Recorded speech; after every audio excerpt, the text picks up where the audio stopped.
A veteran was turned away at a restaurant, dismissed, disrespected, treated like he didn't matter. 15 minutes later, a 3-star general walked through the door. What happened next turned the whole place upside down. It was just past 1:30 p.m. when Walter, a retired Army sergeant in his late 70s, pushed open the glass door of Grady's Grill on Maple Avenue. His posture was slightly stooped, his cane tapping rhythmically against the tile floor. He wasn't looking for special treatment, just a warm meal and a quiet booth. What he got instead was a bitter taste of something he'd fought his whole life to keep out of his country: disregard. The restaurant wasn't even full. A few scattered patrons chatted over their plates, and a college-aged hostess glanced up before going back to scrolling on her phone. When Walter approached the front counter, she didn't even greet him. Instead, a sharply dressed manager emerged from the kitchen area, eyes narrowing, as if Walter's very presence was a problem to be solved. "Sorry, sir," the manager said, voice clipped. "We're not seating solo diners during the lunch rush. You'll have to come back later." The lie was thin. Walter looked around. Empty tables, pitying stares, no line. Still, he nodded politely, turned around, and walked out. He settled onto the wooden bench just outside the front window, pulling his worn coat tighter against the wind. Passersby barely glanced at him. 15 minutes passed in silence, and then a sleek black SUV pulled up to the curb. When the back door opened, and a 3-star general stepped out in full dress uniform, the air around Grady's Grill seemed to shift. Something was coming, and everyone inside was about to feel it. The bell above the door jingled softly as Walter first stepped into Grady's Grill. But no one looked up. The place had that clean, polished atmosphere: shiny laminated menus, framed stock photos of burgers, music playing just loud enough to keep people from overhearing each other's conversations. It was the kind of place that sold itself on being friendly and familiar, but none of that warmth reached Walter. He paused near the hostess stand, waiting. His eyes scanned the booths along the walls, most of them half-filled. A couple of men in business suits sipped iced tea, an older couple split a Reuben sandwich, and a group of teenagers were scrolling on their phones, barely acknowledging each other. It was the kind of crowd Walter had always felt invisible around, not for what he lacked, but for what they refused to see. When the hostess finally looked up, she seemed startled, as if she hadn't expected him to still be standing there. She gave him a tight, automatic smile, but it disappeared the moment the manager appeared beside her. He was in his 30s, with slicked back hair, and the kind of confidence that came with authority he didn't have to earn. "Can I help you?" he asked, though his tone made it clear he hoped the answer was no.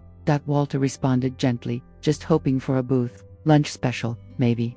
The manager's eyes flicked down to Walter's coat, a brown military-style jacket, slightly frayed at the cuffs, with a small patch above the pocket that read U.S. Army Retired. His jaw tightened.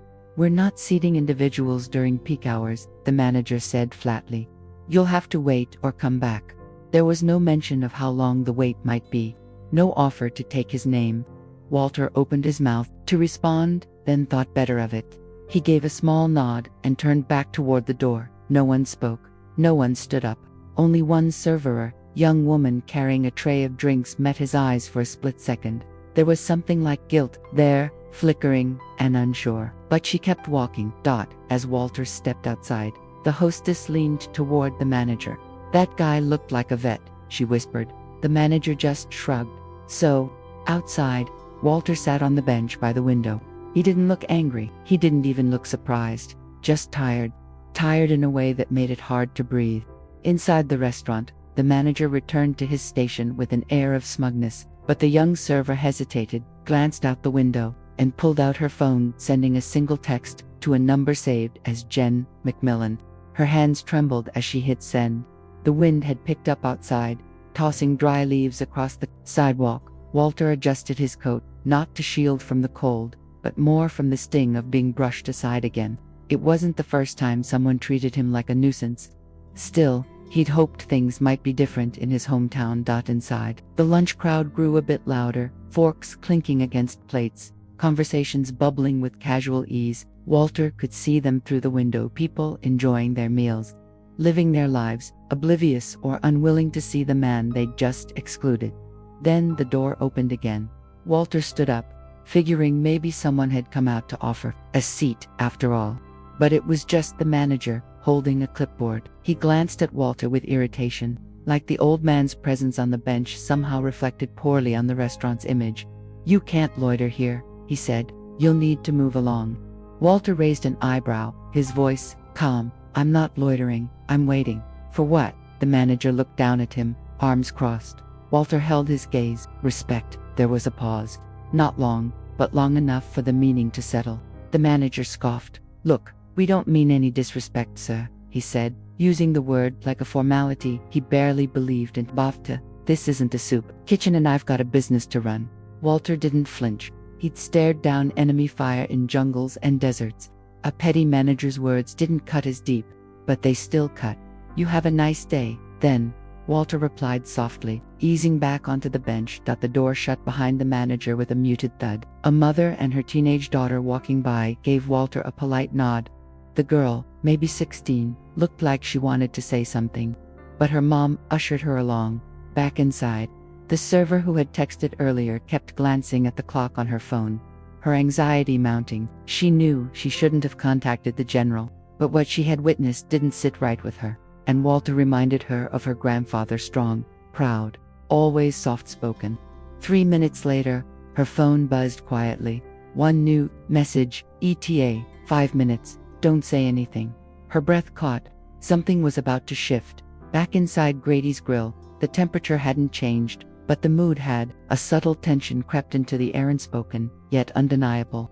Customers who had seen the exchange with Walter were starting to whisper. A middle-aged woman at a window table muttered something to her husband, who just shook his head and stabbed at his salad. A man in a denim jacket frowned at the manager, then returned to his sandwich like nothing had happened. No one said anything out loud. It wasn't that they agreed with how Walter had been treated, but confronting it meant stepping into Most people avoid that, like fire. The server, Emily, was still trying to steady her breathing. She moved from table to table, smiling thinly, topping off drinks, but her eyes kept darting toward the door. Near the bar, a pair of retireds were quietly debating whether they should speak up. "He looked like a war vet," one of them said under her breath. "That patch on his coat. Us Army." Her friend shook her head. "I thought this place had more class than that." At the service station, the hostess whispered to another server, "Do you think he'll file a complaint or something?" The second server shrugged, lips tight. "I just hope no one was filming." But someone was. At a booth near the back, a teenager with headphones around his neck had recorded part of the encounter on his phone out of boredom, mostly. But as he scrolled through the footage now, rewatching the way the manager had Walter out like he was dirt, something in his chest tightened. He didn't know the man, but something about it felt wrong. Emily brushed past the manager as he entered. More names into the wait list, though the dining room wasn't even close to full. "We're maintaining standards," he explained smugly, to no one in particular. "This isn't a place for just anyone to walk in." Emily gritted her teeth but said nothing. The general's text echoed in her mind, "Don't say anything." And so, she didn't. She just kept serving iced teas and wiping tables, waiting for the storm she'd unknowingly invited to arrive. Outside, Walter looked down the road as a black SUV turned onto Maple Avenue. Its military license plate caught the afternoon sun, gleaming like a signal. Inside the vehicle, someone in full uniform adjusted his gloves and narrowed his eyes at the building ahead. Walter sat motionless on the bench, watching shadows stretch across the sidewalk as the minutes ticked by. His breath fogged slightly in the cold afternoon air, but his eyes stayed locked on the street ahead. Every so often, a passerby would glance his way, offer a fleeting look of curiosity or awkward sympathy, then keep moving. He'd waited before on tarmacs, in trenches, at bedside vigils. Time had taught him that waiting wasn't always passive. Sometimes, it was the only power left. Inside. The restaurant continued with its regular beat, servers weaving between tables, silverware clinking, laughter here and there, but Emily's eyes were fixed on the clock above the kitchen window. 5 minutes, maybe less. She busied herself wiping down the counter near the bar, hands trembling slightly. She wondered if she should have warned someone, but warned them about what? That a man they'd thrown out might have someone powerful watching his back. Meanwhile, the manager tapped away on his tablet, adjusting schedules, reviewing online reservations. He hadn't thought twice about Walter since the door closed behind him. To him, the man was just another face, another problem to redirect, another shadow. But Walter wasn't a shadow. He was a presence. As the clock struck 1:48, Walter adjusted his grip on his cane. The SUV he'd seen approaching slowed near the intersection, turned the corner, and stopped directly in front of Grady's grill. The engine cut off. Walter's mouth curled just slightly, not into a smile. Exactly, but something close to it. He didn't rise. Not yet. Back inside, Emily froze mid-step as she noticed the vehicle. The reflection in the window was unmistakable. Matte black finish, government plates, and a driver stepping out in formal uniform. Then the passenger door opened. A man emerged, all precise, commanding. Even before he spoke, he adjusted the brim of his service cap and glanced once at the restaurant's name above the door. Inside, the manager was oblivious. As the door handle began to turn from the outside, Emily whispered under her breath, "Here we go." Just as the general's polished boots crossed the threshold, the bell above the door rang again, but this time, it didn't fade into the background noise. The entire dining room seemed to pause, not completely, but just enough.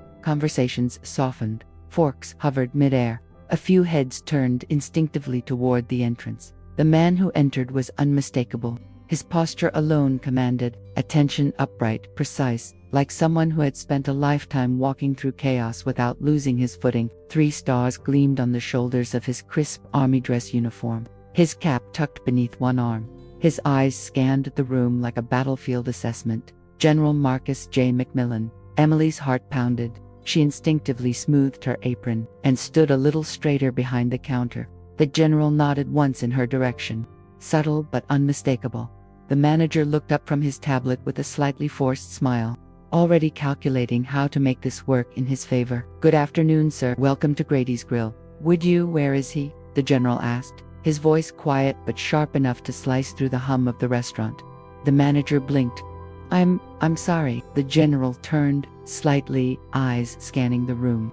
Then, through the window, he spotted Walter on the bench, still seated, still waiting. Without a word, he walked past the hostess stand, through the dining area, and out the door. A few customers stood to get a better view. Phones were lifted subtly. The teenager in the corner booth hit record. Outside, Walter looked up calmly. As the general approached, "Sir," the general said, pausing in front of him. "Forgive the delay." Walter nodded, eyes steady. "Didn't think you'd forget an old man. Never crossed my mind." They shook hands firmly, no fanfare, no theatrics. Just 2 soldiers who had once trusted each other with their lives. Then the general turned back toward the restaurant. As he opened the door again and stepped inside with Walter just behind him, the room fell into a silence so thick you could hear a napkin drop. The general's voice rang out, "Before I sit down to eat, I have a few things to say about how you treat your veterans." General McMillan stood just inside the entrance, his presence overtaking the entire room. No one moved, no one spoke. Even the sizzling from the open kitchen seemed to fade into the background. Walter stood just behind him, still holding his cane, his expression unreadable.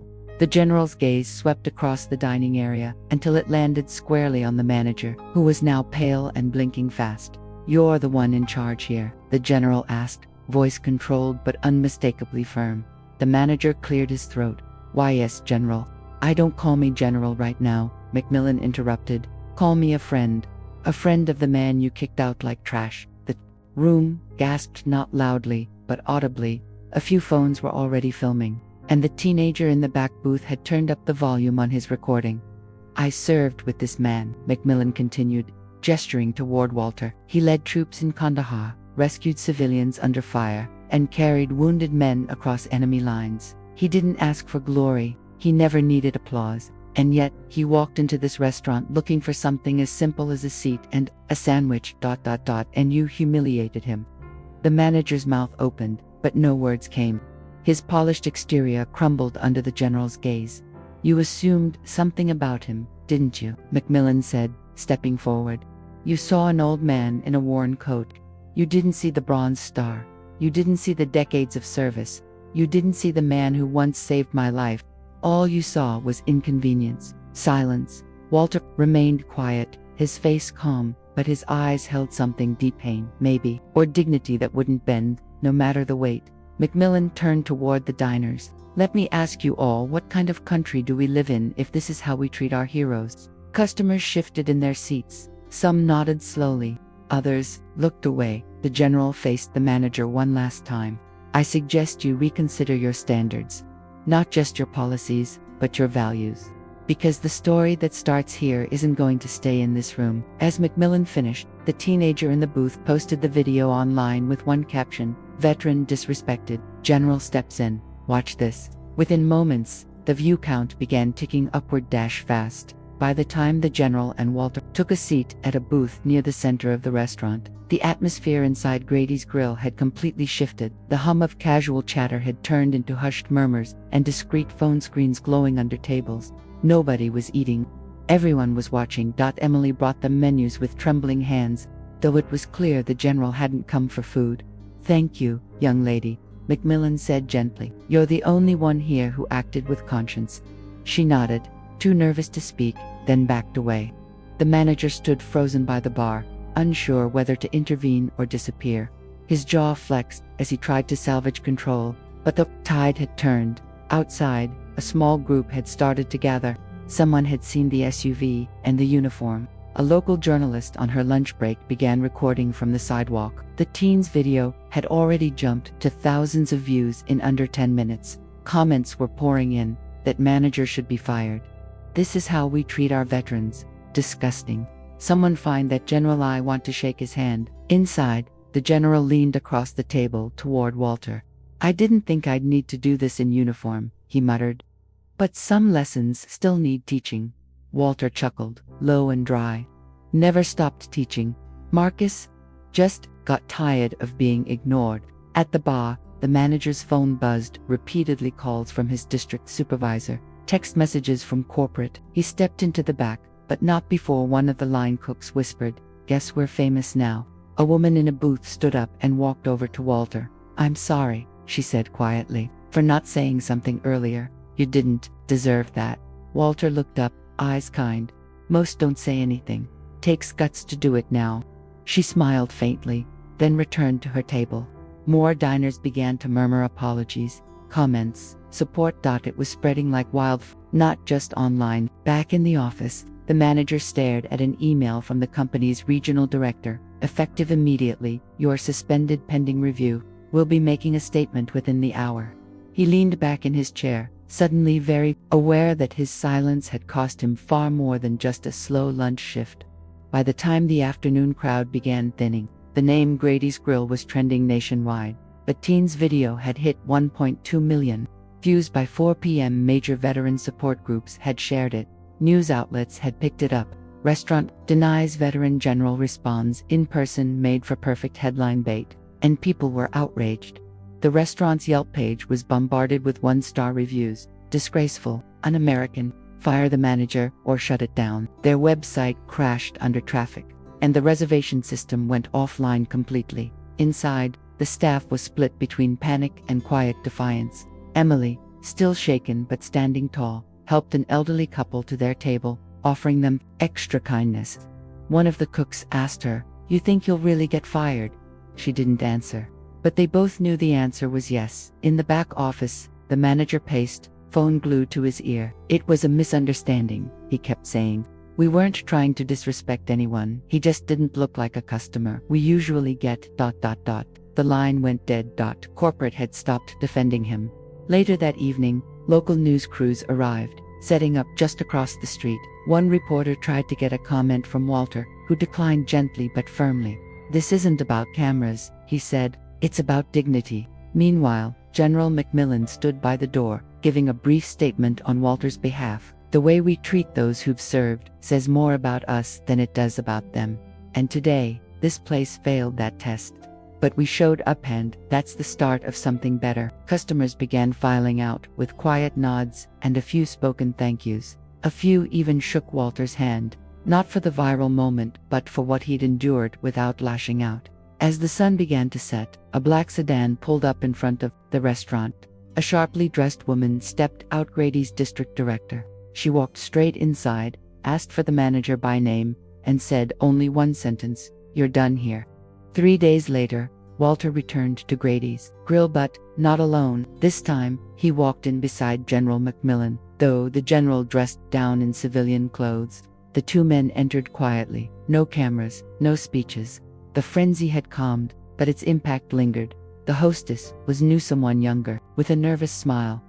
"Welcome," she said gently. "Please, sit wherever you like." They chose a booth by the window.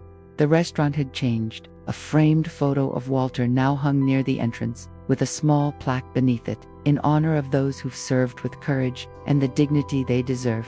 A new manager moved about the floor, this one quieter, more observant, with a different energy. Humbled, perhaps, by the lesson etched into every corner of the dining room. Emily came over with 2 menus and a wide, proud smile. "Glad to see you back," she said, her voice steady. "This one's on the house." Walter chuckled softly, shaking his head. "I came to pay, not be paid back." "No," she replied. "You came to be seen. And now you are." He ordered the lunch special he'd wanted the first time: grilled turkey on rye, soup of the day, black coffee. Simple, satisfying. As he ate, other customers passed by, nodding, thanking him. Some whispered words of apology, others simply smiled. Not out of pity, but recognition. Walter didn't need applause. What he wanted, what he finally received, was acknowledgement. Not as a veteran, not as a hero, but as a man. And as he sipped his coffee, looking out onto Maple Avenue, a quiet peace settled over him. Not everything had been made right, but something had shifted. And sometimes, that's enough to keep moving forward. Just before leaving, he stood, nodded to the staff, and turned to General McMillan. "Let's not make a habit of this," he said with a smirk. McMillan grinned. "Then maybe they should start treating folks right the first time." Together, they walked out into the fading afternoon light.